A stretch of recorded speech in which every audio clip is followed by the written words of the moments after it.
2013 में जब एक हिंदू संत को कैसे बदनाम किया गया और कैसे उनको एक निहायत ही झूठे रेप केस में उनको फंसा दिया गया।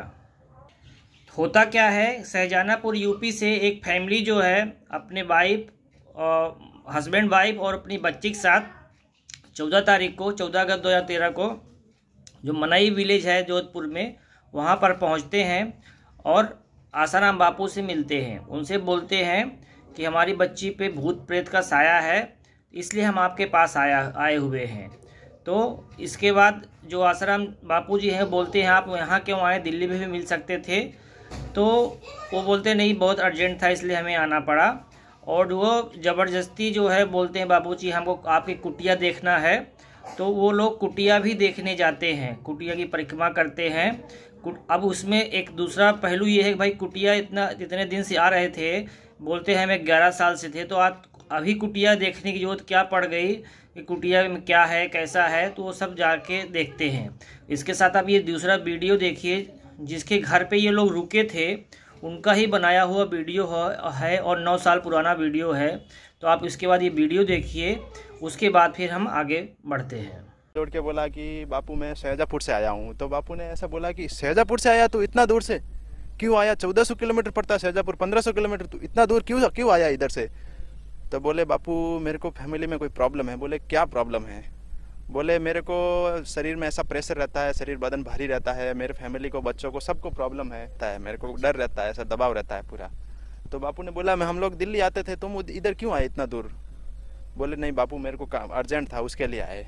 बातें रहो और बाकी सब ठीक हो जाएगा, नाम जप करते रहो, ठीक हो जाएगा। फिर सब लोग सत्संग में यहाँ बैठे थे और सत्संग शाम को जैसे ही पूरा हुआ, इसी कमरे में वो उसकी जो शाहजहाँपुर दंपति आया था उसका फादर, उसकी मदर और उसकी लड़की यहीं रुके हुए थे ऊपर के कमरे में। जो और यही दरवाज़ा जो आप सामने आप देख रहे हैं, ये हमारे घर का दरवाज़ा है। कोई लोग आए और ऊपर रहने के लिए कोई बना हुआ है, तो ये ऊपर जाने का दरवाज़ा है। और इस जैसे ही वो लोग ऊपर गए 10 साढ़े 10 बजे लगभग ऊपर गए, और फिर मेरी माताजी है जो ये माताजी, इन्होंने ही बोला था कि ये दरवाज़ा वापस बंद कर दो, क्योंकि हमारा ये वैसे रहता है कि भाई ऊपर के कोई ऊपर रहे और नीचे हमारे कुटुंब को, बच्चों को, किसी को परेशानी नहीं हो। तो हमने ये दरवाज़ा ऐसे बंद कर दिया था। ये दरवाज़ा बंद करने हमको वहाँ सत्संग चल रहा था, वो लोग जैसे ही सत्संग में बैठा था तो फिर वापस दोबारा खड़ा हुआ सत्संग में और बोल रहा है कि वो लड़की की माँ, लड़की और वो करमवीर जो दंपति थे, पूरे तीनों बोल रहे हैं कि बापू मेरे को बार बार बोल रहे थे कि हट कर रहे थे ऐसे कि बापू मेरे को कुटिया देखनी है, कुटिया देख। बापू ने बोला कि भाई कुटिया देखना यहाँ किसी को अलाउ नहीं है, कुटिया ऐसे किसी को नहीं दिखाई जाती है। कि वो फिर भी बोले कि नहीं बापू मेरे को कुटिया देखना है, कुटिया देखना। बापू बोले फिर मैं घूमने के लिए जाऊँ, मेरी अनप्रेजेंटिंग में, अनुपस्थिति में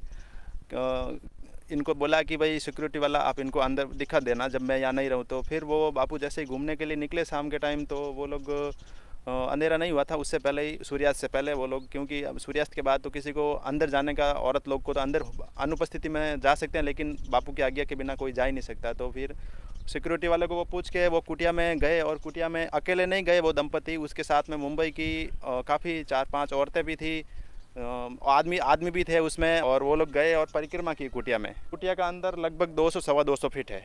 15 तारीख को हुआ तो कुछ नहीं, लेकिन वो लोग जैसे बता रहे हैं, उन्होंने जो FIR करवाई थी वो हिसाब से यहाँ पुलिस ने हमारे को 20 तारीख को फ़ोन आ गया था कि पुलिस का इन्वेस्टिगेशन पूरा हुआ ही नहीं और चालू भी नहीं हुआ पुलिस का इन्वेस्टिगेशन। उससे पहले तो मीडिया कर्मी यहाँ क्यों आ जाते हैं? ये बात बहुत बड़ी सोचने की बात है कि मीडिया कर्मी अंदर आए, उसके साथ में हमारे DCP अजय पाल लांबा भी आए और उन्होंने अपने पर्सनल मोबाइल से यहाँ कुटिया की वीडियोग्राफी चालू कर दी थी। उन्होंने शाम के टाइम जैसे भी आए यहाँ वीडियोग्राफी चालू कर दी, और जो वारदात बता रहे हैं ना जिस लड़की के साथ हुआ है, उसी लड़की और उसके फैमिली को लेके आए। फिर वो वीडियोग्राफी करके भी तो कोई भी आदमी देख के बता सकता है कि भाई कुटिया के अंदर क्या है। वैसे तो उन्होंने पहले दिन परिक्रमा की थी, उनको मालूम भी गिर गया है कि भाई कुटिया में क्या बना हुआ है, क्या नहीं बना हुआ है। वैसे तो वो वीडियो, उसमें कुछ कन्फ्यूजन रह भी जाए तो वो लोग, हमारे इधर मीडिया कर्मी और पुलिस वाले सब आए, अपनी सब पर्सनल वीडियोग्राफी लेके गए। कि आपने वीडियो में देखा कि ये लोग क्या है, कुछ जिस घर पे रुकते हैं वो ऊपर के माले पे रुकते हैं, जिस आदमी के यहाँ घर पे, उसके जस्ट 200 फीट जो है दूरी पे बाबूजी कुटिया रहती है। अब जो कुटिया रहती है तो ये लोग 16 तारीख को वहाँ से जिसके घर पे रुके रहते हैं वहाँ से सब खुशी खुशी हस्बैंड वाइफ और लड़की चले जाते हैं। और ये लोग उस जिस घर में रुकते हैं वहाँ लड़कों को 100 रुपये विदाई भी देते हैं। और जिनके घर पे रुके रहते हैं वो उनको जो है तो रेलवे स्टेशन तक अपनी कार से छुड़वाते भी हैं। इसके बाद ये लोग शाहजहानापुर यूपी पहुंच जाते हैं। वहाँ पर 2-3 दिन का टाइम लेते हैं। 2-3 दिन टाइम लेने के बाद वहाँ पर प्रॉपर जैसे कोई एक टीम ही हो गठित की हुई हो, जिस टीम ने उनको मिशन पे यहाँ भेजा हो, और 3 दिन टाइम लेने के बाद पूरी प्लानिंग बनाई जाती है, ऐसा लोग कह सकते हैं। क्योंकि जो FIR 3 दिन बाद हुई कि क्या बोलना है, सारे स्टेटमेंट रिहर्सल किए जाते हैं और उसके बाद प्री प्लान के साथ वो शाहजहानापुर से यूपी से वहाँ FIR रजिस्टर न करके दिल्ली के कमला नगर के पुलिस स्टेशन पे आते हैं, जो कि रेलवे स्टेशन से उतरने के 3-4 पुलिस स्टेशन के बाद पड़ता है। तो अगर कोई किसी को समस्या रहेगी, किसी को मालूम पड़ा, तो तुरंत वहीं शाहजहानापुर यूपी में ही रजिस्टर कर देगा FIR, या फिर जैसे ही रेलवे स्टेशन से उतरेगा जो भी पुलिस स्टेशन पड़ेगा उसमें रजिस्टर कर देगा। तो इनकी ऐसी क्या वहाँ थाने में सेटिंग थी कमला नगर पुलिस स्टेशन में कि जो कि ये ओनली वहीं पर भी गए रजिस्ट्रेशन करने, FIR रजिस्टर करने के लिए, वो भी रात को 2 बजे। अब रात को 2 बजे FIR दर्ज होती है और जो FIR है वो होती है कि लड़के के साथ मोलेस्टेशन और बलात्कार हुआ। अब एक बात हम यहाँ पर क्लियर कर दें कि अगर किसी औरत या लड़के के साथ रेप या बलात्कार होता है और अगर वो लड़की या औरत 18 साल से ज़्यादा है तो डायरेक्ट 376 के तहत केस दर्ज हो जाता है, और अगर वो लड़के या औरत 18 साल से कम है तो उसमें पोस्को एक्ट और प्लस 376 धारा दोनों लगती हैं। अब किसी के ऊपर अगर धारा 376 रेप या बलात्कार का लगा हुआ है और अगर मेडिकल रिपोर्ट जो होती है, जो कि डॉक्टर के द्वारा की जाती है, उस रिपोर्ट में अगर रेप या बलात्कार की पुष्टि नहीं होती या मोलेस्टेशन की पुष्टि नहीं होती, ज़बरदस्ती फोर्सफुली की पुष्टि नहीं होती कुछ, तो उस टाइम पे वो जो रेप और बलात्कार का केस है उसको रद्द कर दिया जाता है।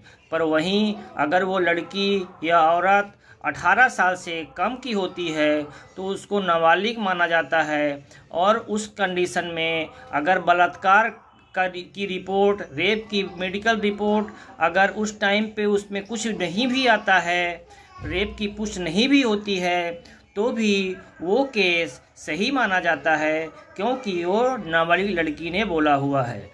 उस टाइम पे जो आरोपी रहेगा उसके फेवर में चाहे कितने भी सबूत रहें, कितने भी एविडेंस रहें, पर जो आखिरी बात मानी जाती है वो लड़की का स्टेटमेंट ही माना जाता है।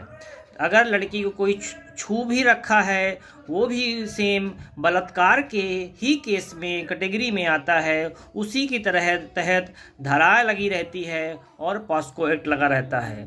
तो जिसके ऊपर भी पॉस्को एक्ट लग गया उसको लगभग इम्पॉसिबल रहता है कि वो उसको मतलब जेल से छूट पाएगा। अब वो केस झूठा हो या सच्चा हो उस पे मैटर नहीं रह जाता। पॉस्को एक्ट लगना ही अपने आप में एक सज़ा है, जिस पे भी लग गया उसको बरी होना, आज़ाद होना बहुत ही मुश्किल है। और ये ऐसा हमारे कानून में, हमारे संविधान में प्रोविज़न किया है। अब आप ये वीडियो देखिए जो लड़की के पिताजी का है। लड़की के पिताजी क्या बोलते हैं कि अगर कहीं से भी ये रेप या बलात्कार पॉस्को एक्ट यहाँ से हटा भी दिया तो ये उसके ऊपर जाएंगे। इस वीडियो से भी प्रतीत हो रहा है कि लड़की के पिताजी के ऊपर कहीं हाई फाई लोगों का बहुत ही बड़ा राजनीतिक सपोर्ट है इनके सर पे, जिसके बेस पे ये इतना कॉन्फिडेंस से बोल रहे हैं कि अगर यहाँ से केस हट भी गया वो ऊपर से जाएंगे, ऊपर से केस लगवाएंगे, जैसे कि पूरा प्रेसिडेंट की पावर इन्हीं के पास है। साथ ही साथ ये इस वीडियो में ये भी बता रहे हैं कि आसाराम बापूजी हमेशा से बोलते आए थे कि जो मीडिया है, जो देश की मीडिया है, ये ईसाई लोगों के इशारों पे चलने वाली मीडिया है, ये हमेशा हिंदू धर्म को नीचा दिखाने वाली मीडिया है। तो इसलिए ये भी इससे भड़के रहते थे। इस वीडियो से भी मालूम पड़ रहा है कि जो हमारे देश की मीडिया है वो हिंदू साधु संतों के खिलाफ षड्यंत्र करती है, उनके खिलाफ प्रोपेगेंडा चलाती है। अगर वो धारा हटा भी देंगे तो भी हमें कोई चिंता नहीं। क्यों? क्योंकि मैं ऊपर तक लड़ूंगा। उनके हटाने से क्या फायदा। क्या है, आप मीडिया वालों को मैं गाली देता था, 11 साल हो गए मुझे जुड़े हुए। क्यों? उससे प्रेरित होके वो ये कहता था कि इसको ईसाई मशीनरी से पैसा मिलता है। मीडिया को ईसाई मशीनरी ने खरीद रखा है कि लोगों की आस्था हिंदू धर्म में खत्म हो जाए और संतों के प्रति द्वेष हो जाए। तो मेडिकल रिपोर्ट आई जिसको डॉक्टर शैलजा वर्मा ने बनाया था, तो उस मेडिकल रिपोर्ट में रेप, बलात्कार या मोलेस्टेशन की कहीं भी पुष्टि नहीं होती है। मतलब इस रिपोर्ट के आधार पर आसाराम बापूजी निर्दोष सिद्ध होते हैं।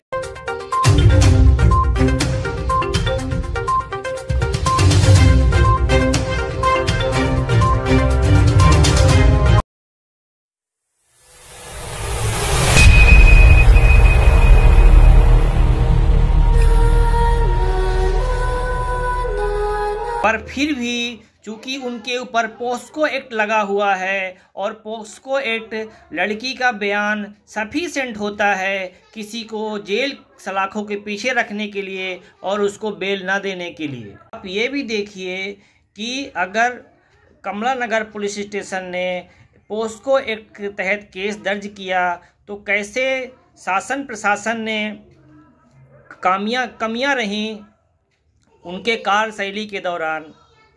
जब भी पोस्को एक्ट के तहत केस दर्ज किया जाता है, मतलब एफआईआर लिखी जाती है, उस टाइम की पूरी वीडियो रिकॉर्डिंग की जाती है और वो वीडियो रिकॉर्डिंग कोर्ट में सबमिट किया जाता है। पर आसाराम बापूजी के केस में ऐसा नहीं हुआ। वीडियो रिकॉर्डिंग तो की गई पर कोर्ट में सबमिट नहीं किया गया। तो इससे भी एक कॉन्स्पिरेसी थ्योरी की तरफ इशारा कर रही है। कैसा उस वीडियो में क्या था कि कोर्ट में नहीं सबमिट किया गया। कहीं जो एफआईआर लिखी गई वो पुलिस और सबके मिली भगत के द्वारा क्या लिखवाना है, क्या करना है, ये सब डिस्कस करके तो नहीं लिखा गया, जिसकी वजह से वीडियो रिकॉर्डिंग जो है कोर्ट में सबमिट नहीं की गई। वहीं जब लड़की का बयान दर्ज किया जाता है पोस्को एक्ट के तहत, उस टाइम पे भी वीडियो रिकॉर्डिंग की जाती है। तो यहाँ पर 2 बार वीडियो रिकॉर्डिंग की गई, एक बार आधे घंटे की, दूसरी बार 2.5 घंटे की। पर जो उन दोनों वीडियो रिकॉर्डिंग में जो आधे घंटे की वीडियो रिकॉर्डिंग थी उसमें से सिर्फ 19 मिनट ही दिखाया गया कोर्ट में, और जो 2.5 घंटे की वीडियो रिकॉर्डिंग थी उसको आधे घंटे ही 16 मिनट ही दिखाया गया। ऐसा क्या था कि उस वीडियो रिकॉर्डिंग में काट करके कुछ ही हिस्से कोर्ट को दिखाना पड़ा, बाकी हिस्से को नहीं दिखाया गया। वहीं दूसरी बात, लड़की बोलती है को जो बापूजी के कुटिया में गई थी उसकी मम्मी बाहर ही बैठी हुई थी और बापूजी ने 1.5 घंटे उसका मुंह दबा के रखा था। तो अगर बापूजी ने 1.5 घंटे मुंह दबा के रखा था तो इसने कुछ प्रतिरोध भी किया होगा, कुछ रोया भी होगा, कुछ चिल्लाया भी होगा। तो क्या इसकी माँ को सुनाई नहीं पड़ा जब गेट पे ही बैठी हुई थी? तो दूसरी बात, अगर 1.5 घंटे मुंह पे दबा रखा था तो जब घर से वहाँ से निकली उसके बाद मेडिकल रिपोर्ट में भी तो कुछ आना चाहिए था।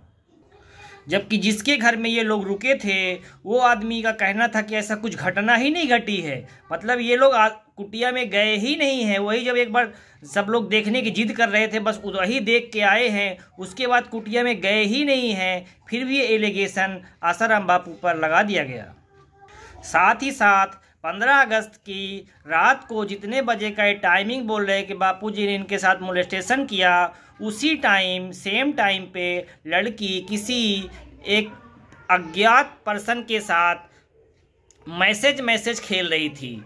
मतलब इधर से वो मैसेज कर रही थी, उधर से वो मैसेज कर रहा था। अगर जिस टाइम पे किसी के साथ छेड़खानी हो रही हो उस टाइम पे वो कैसे मैसेज एक दूसरे को भेज सकते हैं। साथ ही साथ 15 अगस्त 2013 को ही दोपहर को 1:43 से रात को 12:30 बजे तक में 17 बार उसी नंबर, उसी अननोन स्ट्रेंजर से लड़की की बात हुई। और उस पूरे अगस्त महीने में जो है 1000 से ज़्यादा SMS का आदान प्रदान हुआ। पर जब इन्वेस्टिगेशन ऑफिसर चंचल मिश्रा ने इस कॉल डिटेल को कोर्ट में सबमिट किया तो उन्होंने 12 अगस्त से लेकर के 17 अगस्त के बीच की कॉल डिटेल को हटा करके कोर्ट में सबमिट किया। इससे भी मालूम पड़ रहा है कि कहीं ना कहीं इन्वेस्टिगेशन ऑफिसर और पुलिस स्टेशन इन सब के तहत जो भी काम हुए हैं तो हुए हैं। इन्वेस्टिगेशन ऑफिसर चंचल मिश्रा ने उनके पिताजी का भी कॉल डिटेल निकलवाया था, पर उसको भी फिल्टर करके कोर्ट में प्रस्तुत किया।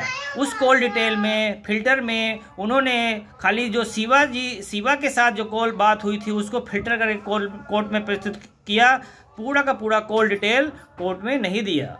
अब आप ही देखिए कि इस केस में ना तो रेप की पुष्टि हुई, ना बलात्कार की पुष्टि हुई, ना मोलेस्टेशन की पुष्टि हुई, फिर भी एक निर्दोष संत को 10 सालों से जेल में रखा गया है। दूसरी बात आती है कि लड़की जो है वो नाबालिग भी नहीं थी, फिर भी उसको नाबालिग बना करके पोस्को एक्ट लगा दिया गया। लड़की की जो पहले स्कूल का सर्टिफिकेट है जिसमें डेट ऑफ बर्थ लिखा हुआ है 1 जुलाई 1994 है, जो उनके घर का राशन कार्ड है उसमें 1994 है, जो लड़की की LIC है जिसमें LIC लिया हुआ था उसमें 1994 है, ऐसे जो रजिस्ट्रेशन फॉर्म है उसमें 1994 है, मतलब जो डेट ऑफ बर्थ है 1994 थी। तो जिसके हिसाब से लड़की 18 साल हो रही थी 2013 में, उसके बावजूद भी जो है लड़की को नाबालिग मान के पोस्को एक्ट लगाया गया। कोर्ट रूम में तो लड़की ने बोला कि मेरा बड़ा भाई मेरे से 4 साल बड़ा है, और वहीं लड़के का जो डेट ऑफ बर्थ है उसकी भी डेट ऑफ बर्थ 5 अलग अलग डेट ऑफ बर्थ थी सारे डॉक्यूमेंट में मिला करके, जैसे कि वोटर ID कार्ड हो गया, ये सब मिला करके। पर बात ये थी कि उन सब में 1990 ही था, महीना अलग अलग था। तो अगर उसको माने तो भी लड़की मतलब 1994 4 साल जो है छोटी हो रही थी। पर लड़की के पिता ने अपने बात को सिद्ध करने के लिए, लड़की को नाबालिग दिखाने के लिए लड़के का डेट ऑफ बर्थ कोर्ट में 1993 बताया।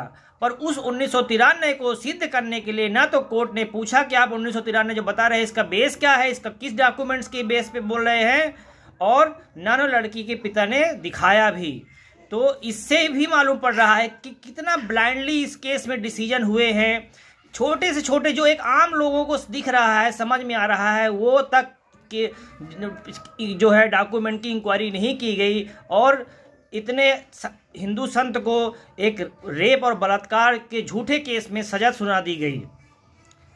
बाकी आप दोस्तों चैनल को सब्सक्राइब कर लीजिए, बेल आइकन को दबा दीजिए, क्योंकि हम अभी इस पे रिसर्च कर रहे हैं और ज़्यादा अच्छे सबूत इसमें लाएंगे, क्योंकि हमने अभी 10 दिन से रिसर्च चालू किया है और हमें कहीं लग रहा है इसमें एक षड्यंत्र की अच्छी खासी बू आ रही है। क्योंकि जनरली जिन लोगों ने आसाराम बापू पे केस लगाया है वो सब उसी कैटेगरी के लोग हैं जो अपना धर्म परिवर्तन करते हैं और बाद में कभी इस धर्म में जाना फिर वापस आना। तो इसलिए हमें अभी और डिटेल में इंक्वायरी करेंगे, पर अभी तक का जो हमें लग रहा है कि इसमें सरकार की तरफ से एक बार फिर से इंक्वायरी होनी चाहिए, क्योंकि जो पोस्को एक्ट है वो अपने आप में ख़तरनाक एक्ट है। आपने जुर्म किया है कि नहीं किया, अगर लड़की ने बोल दिया वही सज़ा, ये अच्छा बात नहीं है।